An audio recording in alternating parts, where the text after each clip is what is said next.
আসসালামু আলাইকুম গাইস, সকলে কেমন আছেন? আশা করি সকলে ভালো আছেন।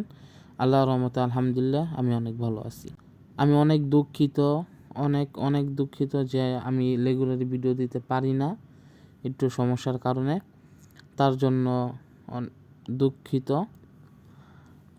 ইনশাল্লাহ আমি রেগুলার ভিডিও দিব, সবসময় ভিডিও দিব।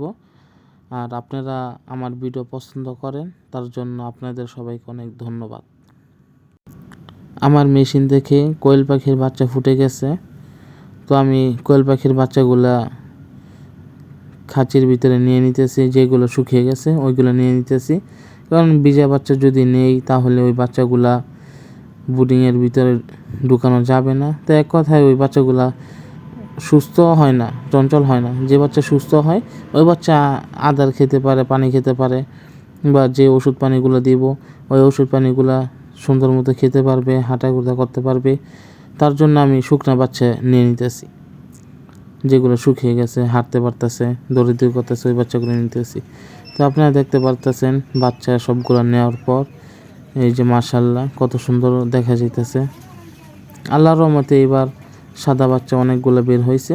তো আমার কাছে অনেকে অর্ডার করেন, অনেকেই বলেন বাচ্চা দেওয়ার জন্য। আপনারা যদি কেউ কোয়েল পাখি নাও নেন, ইনশাল্লাহ আমার সাথে যোগাযোগ করতে পারবেন। আর কোনো ধরনের কোনো সমস্যা হইলে আমার যতটুকু অভিজ্ঞতা হয়েছে এই ফার্মের ভিতরে, তো অতটুকুই আমি আপনাদেরকে বলতে পারবো। আর কারো যদি যোগাযোগ করেন ইনশাল্লাহ আমার সাথে করবেন, কোনো সমস্যা নেই। আসসালামু আলাইকুম।